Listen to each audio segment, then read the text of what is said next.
UP में सुरक्षा से खिलवाड़ करने वालों पर एक्शन हो रहा है। अवैध बेसमेंट पर बड़ा अभियान चलाया जा रहा है। ऐसा ही एक्शन कानपुर में भी हुआ। एक दिन में 24 मकानों में बने अवैध बेसमेंट सील किए गए, लेकिन सपा ने कार्रवाई को उपचुनाव से जोड़ दिया, वोटरों को डराने का आरोप लगाया। सबसे बड़ा सवाल यह उठा कि कानपुर में अवैध बेसमेंट से भाईजान का सेंटिमेंट आखिर कैसे और क्यों हर्ट हो रहा है। कानपुर में कार्रवाई से अखिलेश कैंप में आखिर टेंशन हाई क्यों हो गई है, क्या है कनेक्शन, देखिए इस रिपोर्ट में। 1, 2, 3, 4, 5 नहीं, कानपुर में पूरे 24 अवैध बेसमेंट सील किए गए हैं।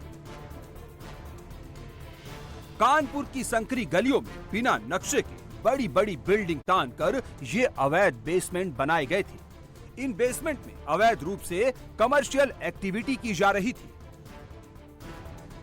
बेसमेंट में अवैध रूप से रेडीमेड कपड़ा कटिंग और सिलाई का कारोबार किया जा रहा था। इन बेसमेंट में जिम भी चलाया जा रहा था। अवैध रूप से स्नूकर गेम संचालित किया जा रहा था। अब कानपुर डेवलपमेंट अथॉरिटी यानी केडीए ने इन्हें सील कर दिया है। ताला लगा दिया है, नोटिस चस्पा कर दिया है, चेतावनी वाला पोस्टर लगा दिया है। पोस्टर में लिखा है अवैध बेसमेंट को केडीए ने सील कर दिया है। आदेश ना मानने वालों के खिलाफ कठोर कानूनी कार्रवाई की जाएगी। इस दौरान भारी पुलिस फोर्स की मौजूदगी रही। कानपुर विकास प्राधिकरण की ओर से शहर में सीजिंग की एक बड़ी कार्रवाई हुई। इस कार्रवाई में लगभग 24 अवैध इमारतों के बेसमेंट सील किए गए, जिनमें अवैध रूप से कारखाने भी चल रहे थे, गोदाम भी बने हुए थे।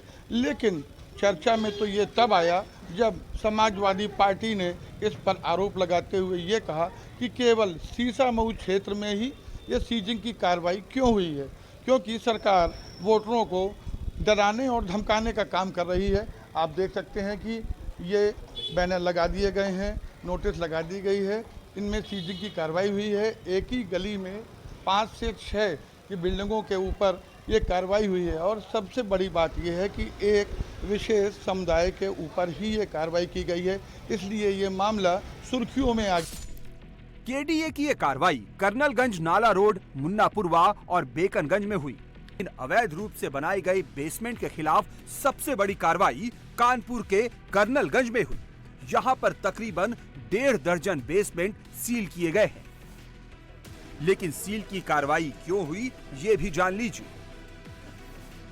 कानपुर के कर्नलगंज के बर्फखाना में मकान नंबर 96/42 में भी कार्रवाई हुई।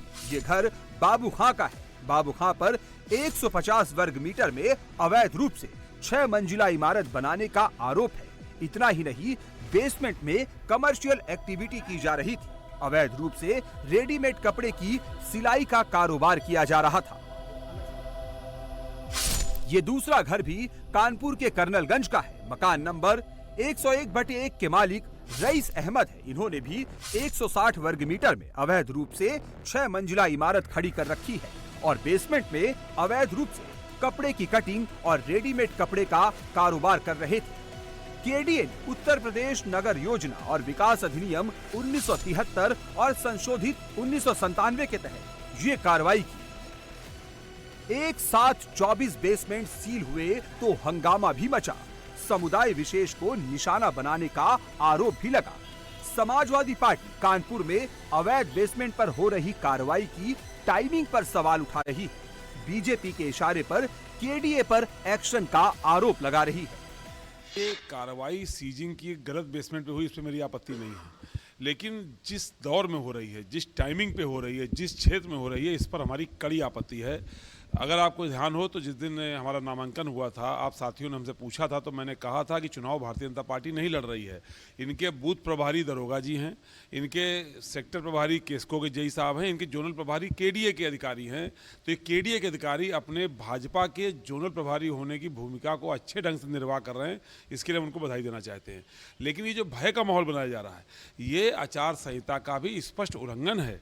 चूँकि कार्रवाई अगर होनी है तो पूरे शहर में होनी चाहिए। हजारों भवन अवैध बने हैं, हजारों भवन बगैर नक्शे के बने हैं, पूरे शहर में बने हैं। इस साल जुलाई में दिल्ली के राजेंद्र नगर में कोचिंग के बेसमेंट में पानी भरने से 3 छात्रों की डूबने से मौत हो गई थी। इसके बाद जुलाई में योगी सरकार ने यूपी में बने सभी अवैध बेसमेंट को सील करने का आदेश दिया था। आवास विभाग ने सभी विकास प्राधिकरणों को इस संबंध में दिशा निर्देश जारी किया था। देखिए, इसमें जो दिल्ली में एक बार बेसमेंट में पानी भरने की घटना हुई थी जिसमें कुछ बच्चों की मृत्यु हुई थी, उसके बाद एक शासन से भी पत्र आया था बेसमेंट्स पे कार्रवाई करने के लिए। उसके क्रम में हमारे यहाँ लगातार सभी जोनों में कार्रवाई चल रही है जो है, और उसमें कल जोन 1 में भी कार्रवाई हुई है। आज हमारे यहाँ जोन 2 में, जोन 4 में भी कार्रवाई हो रही है, और उसके पहले भी बेसमेंट्स पे लगातार कार्रवाई पिछले महीने में भी कई भवन जो है बेसमेंट्स जो है सील किए गए हैं। उसी क्रम में बेसमेंट्स में ये कार्रवाई जो है की गई है। ऐसा नहीं है कि कानपुर में पहली बार बेसमेंट सील करने की कार्रवाई की गई। इससे पहले 17 अक्टूबर को भी सीलिंग की कार्रवाई हुई थी। तब केडीए ने चमनगंज में कांग्रेस पार्षद शिब्बू अंसारी समेत 4 लोगों के भवनों में बने अवैध बेसमेंट को सील कर दिया था। चमनगंज जैसी घनी आबादी में बिना नक्शे के बनी बड़ी बड़ी अवैध इमारतें बना दी गई हैं।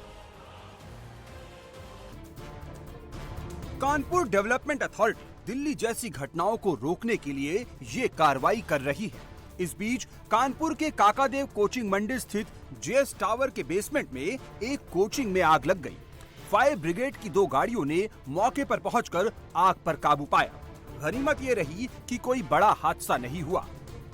यूपी में योगी सरकार सभी की सुरक्षा के लिए ये कदम उठा रही है ताकि इन अवैध बेसमेंट में दिल्ली जैसी घटना नहीं हो। लेकिन समाजवादी पार्टी सियासत करने में जुट गई है। सुरक्षा के बजाय उसे वोट बैंक दिख रहा है। कानपुर की सीसामऊ सीट पर 20 नवंबर को वोटिंग होनी है। ये सीट समाजवादी पार्टी के पास थी। इरफान सोलंकी यहां से विधायक थे, लेकिन उनकी सदस्यता रद्द होने की वजह से यहां उपचुनाव हो रहे हैं। समाजवादी पार्टी ने इस बार यहां से इरफान सोलंकी की पत्नी नसीम सोलंकी को मैदान में उतारा है, जबकि बीजेपी ने सुरेश अवस्थी को टिकट दिया है। इसलिए समाजवादी पार्टी की प्रतिष्ठा दांव पर लगी है। समाजवादी अब सीसामऊ में अवैध बेसमेंट पर हो रही कार्रवाई पर सवाल उठा रही है। समाजवादी पार्टी का कहना है कि बीजेपी के इशारे पर केडीए एक्शन कर रही है और विशेष समुदाय के वोटरों को डराने का काम कर रही है। आपको याद, जिस दिन ये तारीख बढ़ी थी, हमसे लोगों ने पूछा था तो हमने कहा था उत्पीड़न कुछ कम पड़ गया है, उत्पीड़न की डोज बढ़ानी है। तो अभी 16 की कार्रवाइयाँ होंगी, फर्जी मुकदमे होंगे, केसको की रेड होंगी, केडीए की कार्रवाई होंगी, और ये सब कुछ नगर निगम की भी होगी अभी, और ये सब कुछ सिर्फ सीसामऊ क्षेत्र में होगा। चूंकि जो मुख्यमंत्री ने विकास का वादा किया था, 36 करोड़ की योजनाएं प्रस्तावित करी थी, वो तो हुई नहीं। लाल इमली चालू करने को कहा था, वो तो हुआ नहीं। तो जब वो उनकी जो निराशा है, जो हताशा है, जो विकास कार्यों में उनका मनोबल टूटा हुआ है, लोग कर नहीं पाए हैं, उसको डर के माहौल से पैदा करके वो जीतने का प्रयास कर रहे हैं। इसलिए इस तरह की कार्रवाई अभी लगातार बढ़ती हुई दिखाई पड़ेगी। तभी तो योगी ने सपा नेताओं के चाल चरित्र पर सवाल उठाए, समाजवादी पार्टी से जुड़े पुराने नारों की याद दिलाई, साथ ही नया नारा दिया। योगी ने कहा कि जहां दिखे सपाई वहां समझो बिटिया घबराई। अक्सर मैं देखता हूं, मैं एक बार इसी मुजफ्फरनगर की तरफ में आया था। मुझे यहां पर एक कार्यकर्ता उस समय बोल रहा था, मैं यहां भाषण कर रहा था, तब तक पब्लिक के बीच से नारा आ रहा था। वो कह रहा था कि 12 से 17 के बीच में एक नारा चलता था, और वो नारा होता था, जिस गाड़ी पर सपा का झंडा समझो बैठा है कोई। और बहनों और भाइयों, आज मैं कह सकता हूं कि जहां दिखे सपाई वहां बिटिया घबराई। महिला सुरक्षा को लेकर योगी केवल बयानबाजी ही नहीं कर रहे, महिला सुरक्षा को लेकर कड़े फैसले भी ले रहे हैं। योगी सरकार महिला सुरक्षा को लेकर कितनी गंभीर है, यह आज यूपी महिला आयोग के फैसले में देखने को मिला। कानपुर में एकता हत्याकांड के बाद अब कोई भी पुरुष ट्रेनर जिम में महिलाओं को ट्रेनिंग नहीं देगा। योग में भी महिलाओं को ट्रेनिंग पुरुष नहीं, महिला ही देगी। जिम और योग सेंटर में आने वालों की आईडी कार्ड का वेरिफिकेशन करना होगा। जन सुनवाई के दौरान जिम, ब्यूटी पार्लर और बुटीक में पुरुषों से जुड़ी घटनाएं सामने आ रही हैं। जिम में महिलाओं के 99% ट्रेनर पुरुष हैं। यहाँ पर बहुत सारी ऐसी घटनाएं होती हैं जिसे महिलाएं या छोटी बच्चियां बर्दाश्त करती हैं, घर पर आकर बता नहीं पाती। इसी वजह से यूपी महिला आयोग ने ये कदम उठाया है। हाल ही में कानपुर में ऐसी ही घटना हुई जिसमें जिम ट्रेनर ने एक महिला की हत्या कर दी। ऐसे मामले भी सामने आ रहे हैं जिसमें तलाक तक की नौबत आ गई। मैंने जो फैसले लिए हैं वो ये थे कि ज़रूरत थी समाज की, क्योंकि समाज में बैठते हैं, जाते हैं तो सारी शिकायतें आती हैं, और स्पेशली अब तो जो सुनवाई का करते हैं तो उसमें भी इस तरह की केसेस आते हैं। मेरा सिर्फ इतना कहना था कि जो जिम है वहाँ जो हमारे ट्रेनर रहते हैं वो मोस्टली 90% जिम, 99% जिमों में सब लड़के हैं, लड़कियाँ नहीं हैं, जबकि लड़कियाँ होनी चाहिए। दूसरा, एक जैसे बुटीक हैं तो वहाँ टेलर लड़के हैं, लेकिन मेज़रमेंट भी लड़के ही करते हैं, जबकि वो शायद मुझे लगता है कि उचित नहीं है, क्योंकि आप जानते हैं जब कपड़ों के मेज़रमेंट लिए जाते हैं तो वो किस तरह से लिए जाते हैं। मेरा सिर्फ ये इसकी भी शिकायतों का आप लोगों ने ध्यान रखा है।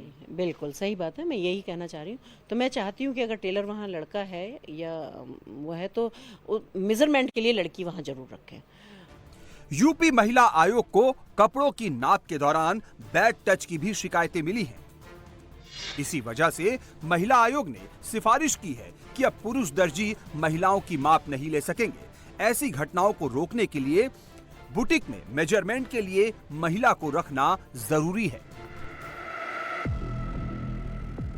यूपी की महिला आयोग को ब्यूटी पार्लर में दुल्हन को तैयार करने और महिलाओं को साड़ी पहनाने के दौरान बैड टच की शिकायतें मिली। इसी वजह से बुटीक और ब्यूटी पार्लर में काम करने वाले लड़कों का पुलिस वेरिफिकेशन अनिवार्य किया गया है, ताकि कोई घटना हो तो आरोपी को पकड़ा जा सके। दूसरा था पार्लर का, कि पार्लर में भी जाते हैं तो ये एक नया एक फैशन सा चल गया है कि अब जो महिलाओं के पार्लर हैं उसमें भी लड़के सारे अपॉइंट हो रहे हैं। तो मुझे लगता है कि ये ना हमारे संस्कार हैं और ना ये हमारी संस्कृति है।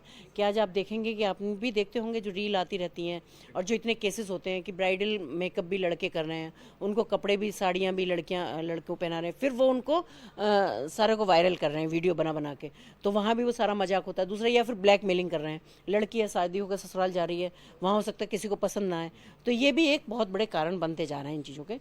तो मेरा सिर्फ ये अनुरोध है कि मैं ये नहीं कह रही किसी से कि आप लड़कों को हटाएं या लड़के ना रखें या आप अपने उसको बंद करें, जिम या पार्लर या उसको, लेकिन लड़कियां भी वहां रखें। उससे मेरे दो मकसद हैं, एक तो महिलाओं को सुरक्षित करना है, सारी जो हमारी बहन बेटियां हैं उनको सुरक्षित करना है, दूसरा महिलाओं को एक रोजगार मिलेगा।